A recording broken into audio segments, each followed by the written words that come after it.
back to Sense of Tumor on YouTube. I am so happy today because as part of my Taming Cancer campaign, I will be introducing you to the most caring, most wonderful, most loving family ever. Rolla and Adib Khatib and their dog Stewie. Does that make him Stewie Khatib?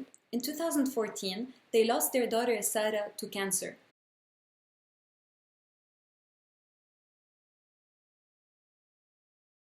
Here's an extract of her TED Talk, which took place exactly 14 days before her passing. I chose to face the amputation. I chose to live with cancer. I chose not to let them define me. I chose not to hide. I chose not to be Sara Khatib, the cancer patient and amputee, but continue being Sara Khatib, the fourth-year pharmacy student who is clumsy, loves Nutella, and just happened to have cancer and a missing arm.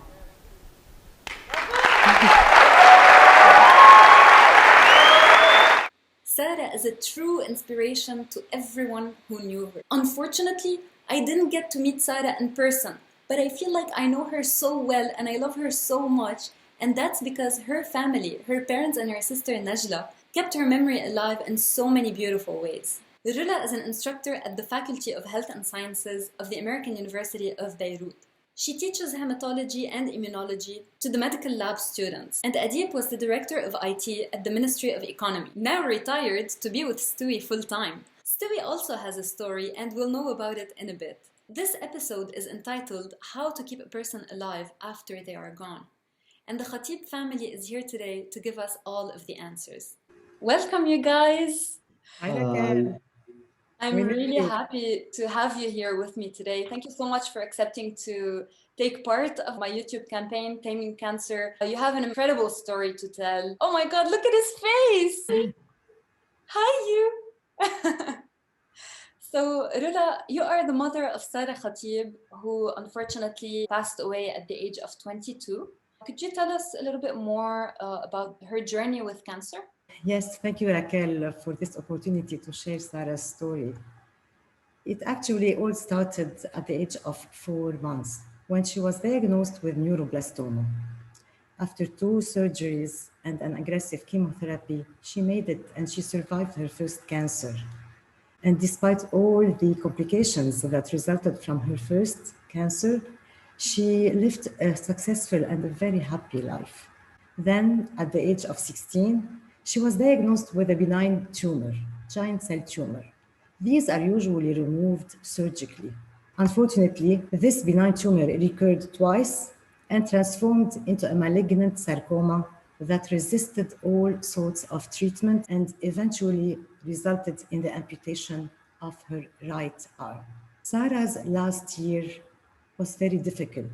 She spent most of her time in the hospital, underwent a number of surgeries, chemotherapy, and amputation, and received one bad news after the other. And despite it all, she decided to work her life around these obstacles rather than let them get in her way. She continued to go to her classes, to sit for exams, and to live every single second of her life to the fullest.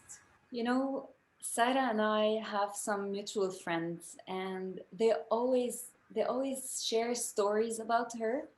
And you know, she seems to have a real sense of humor. I mean, I think one time she even said to my friends, like she went to get a haircut and the hairdresser cut her hair too short and accidentally cut her arm off. That's some really dark humor and I love it. I love it. I love it. You know, hearing those stories about Sara gives me such a vivid image of what she's like, as if she's alive. So tell me, how do you keep a person alive after they are gone? On September 6, 2014, when we were saying our goodbyes to Sara, a friend told us, you know, they say a person passes twice. The first time when that person leaves physically, and then when his name is mentioned for the last time. Oh my God. This is when we promised Sara that this will never happen again. We will never lose her a second time. We have the option to keep her memory, And this, we can do this by fulfilling her dreams, by completing her bucket list, by keeping her as part of our daily life. Sarah cannot be part of the past only, Raquel. She's part of our present, and she will always remain part of our future. So basically, we lost her physically, but she will always remain with us in spirit.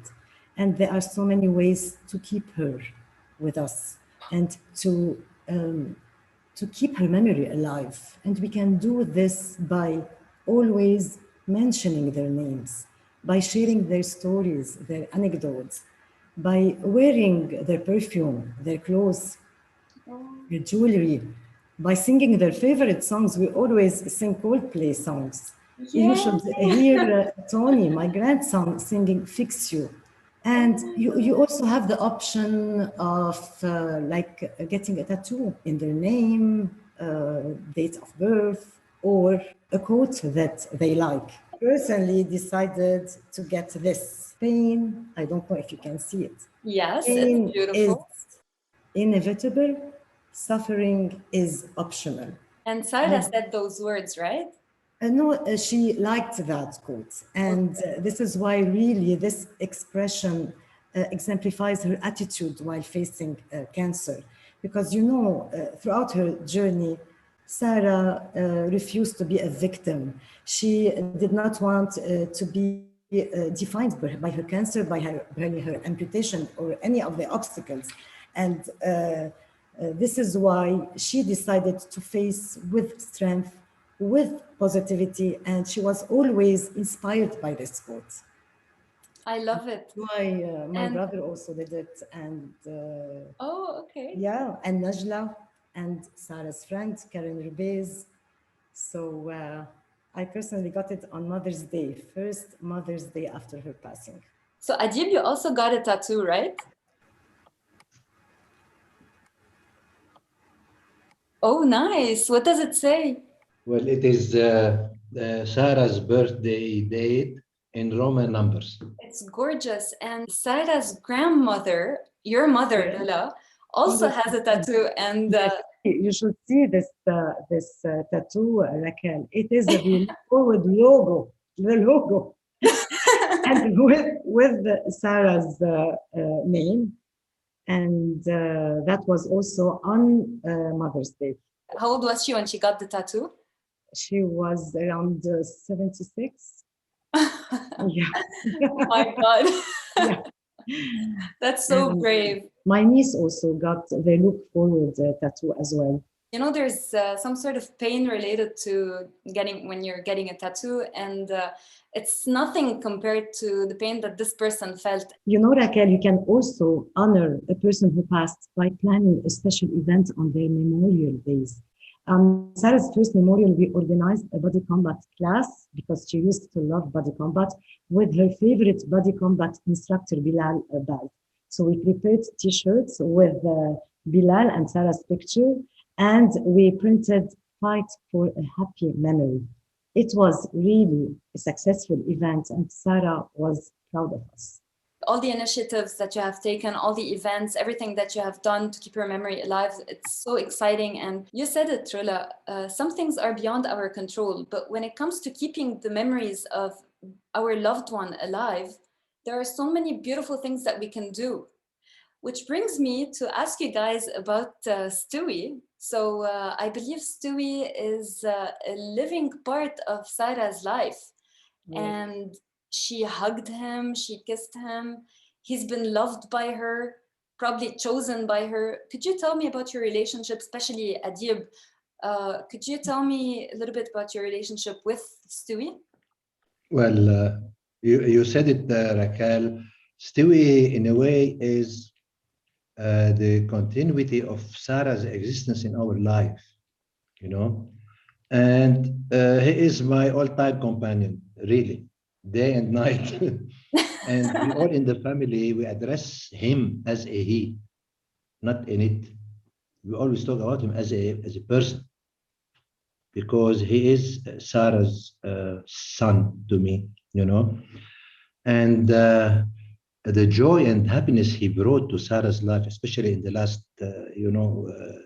last moments. Makes me really very grateful that he joined us, and to Sarah's uncle, Mido, who brought Stewie and made this big surprise to Sarah. No way. No way. Oh my God.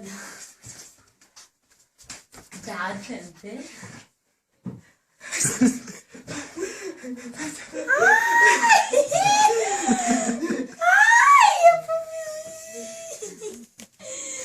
Oh my God. This is not.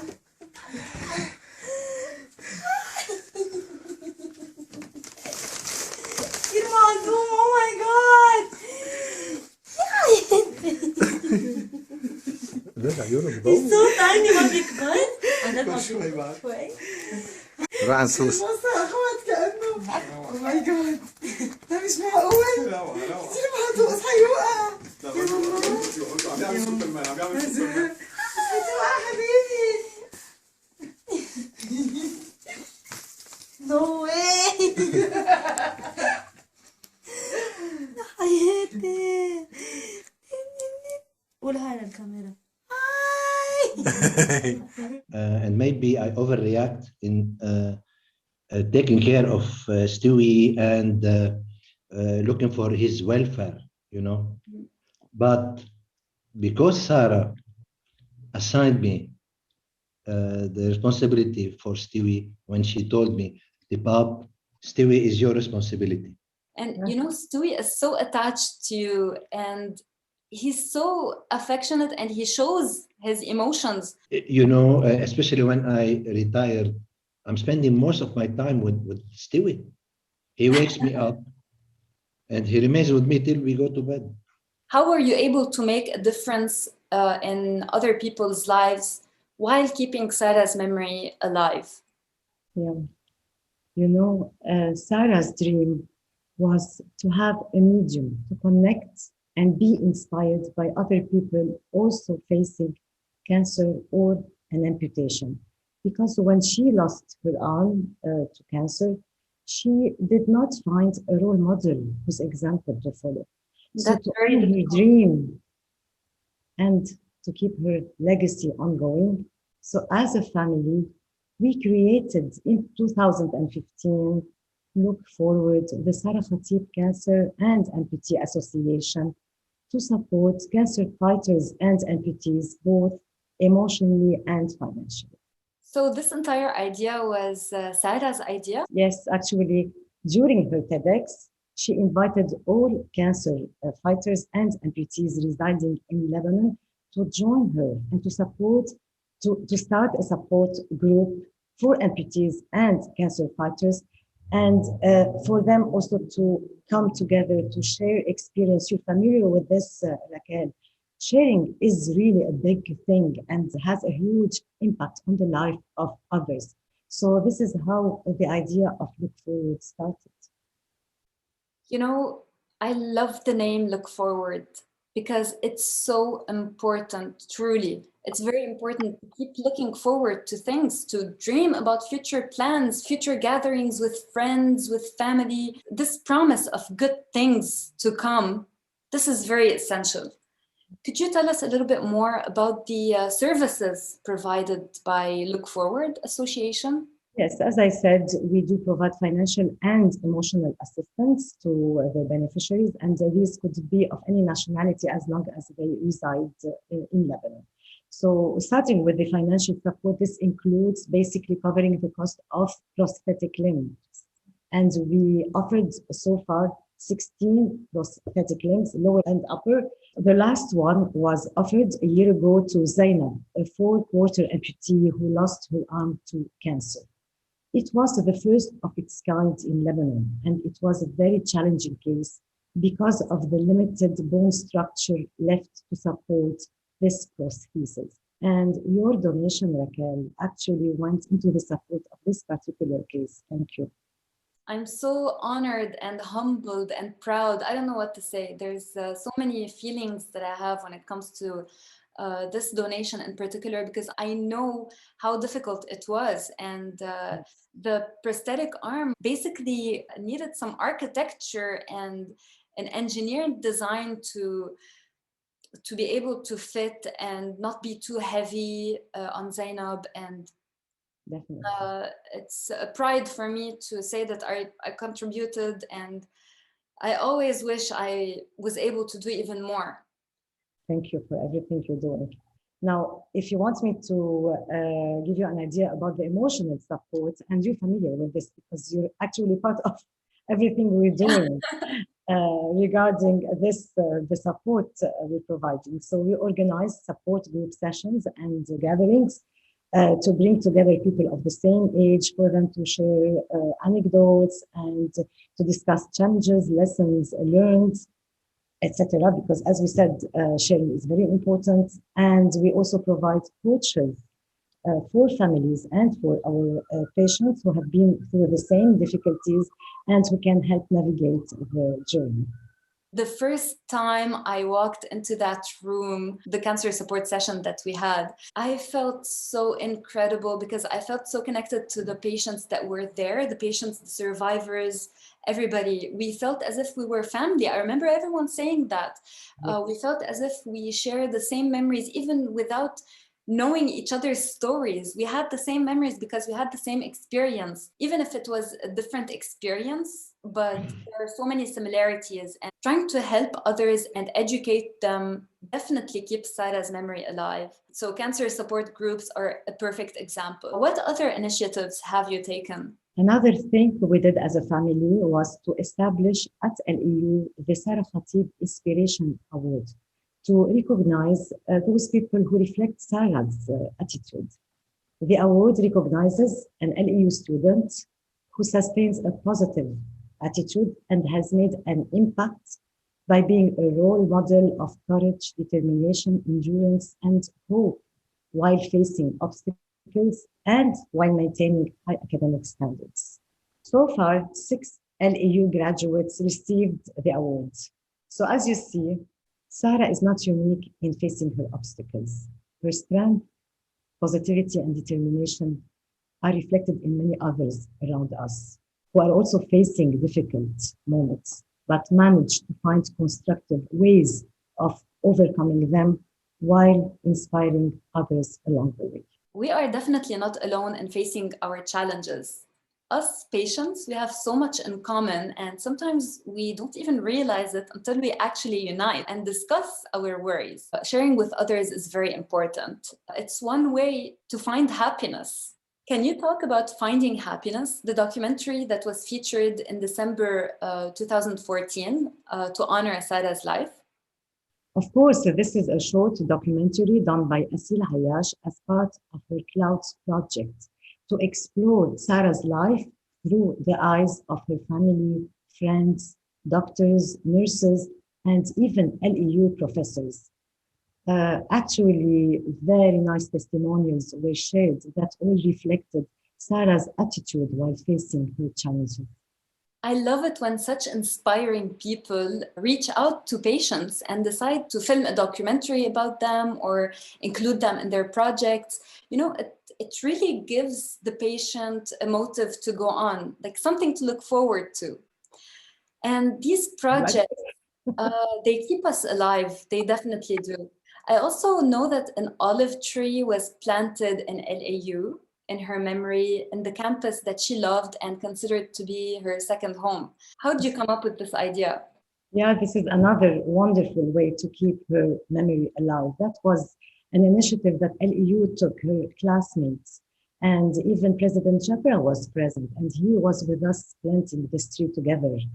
I cannot really but thank LEU for everything they did to Sara during the last year and afterwards. Olive trees are majestic and somehow sacred. I find the idea behind this to be so moving. And when I saw that an olive tree was planted to keep Sara's memory alive, I had goosebumps all over. This tree is going to be there for so many generations, for so many students, teachers, different people to see and learn and get inspired. It's almost magical when we make this connection between a loved one who is no longer with us and Mother Nature. To me, this is eternal. Releasing birds or butterflies, sending out a balloon to the sky with a little note in it, or throwing a pebble into the ocean and having engraved on it. These are things that are going to last. We never know this pebble where it's gonna end up, in which country, in which part of the world, or this balloon where it's going to pop above which sky, which horizon. To me, this has been so deeply moving, discussing all these creative ways to keep a person alive after they are no longer around us. Is there any idea, any other thing you would like to add? Actually, Ms. Samira Shami is an English instructor at LEU, and she's currently writing a book on unordinary women, women who dealt with unusual circumstances in extraordinary ways. And she decided to cover Sara's story in one of her chapters. And this is beautiful. Sara is not just unordinary. She's extraordinary, and I would so love to read this book. So please make sure to keep us posted about the release date of the book. Definitely, we promise. And also, we'd like to say that we love you and we wish you good luck. I love you too. I love you all so, so much. You're one beautiful, beautiful family, and you mean the world to me. And Stewie, you're just the cutest thing, and I could suck your nose off, okay? I could eat your nose off. Raquel, thank you very much. Raquel, thank you. I will now remove Sara's eyeglasses. Please. Oh! Yeah. So I'd like really to thank you for this opportunity again. Thank you so, so much. Everything you're doing to support those who are also facing the same challenges that you faced. This is amazing. And thank you, Rolla, and thank you for everything that you are offering the world. No? Oh, bye, Stewie. Go on YouTube and type Sara Khatib, 4 lessons I learned while battling cancer. This video has now exceeded 155,000 views. Her memory will always be alive through every person who ever watched her TED Talk, through every amputee who received an artificial limb that transformed their lives forever, and through every LAU student who ever received the Sara Khatib Inspiration Award. I hope you enjoyed watching today's episode, and I hope it gave you some insight as to keeping a person's memory alive after they are gone.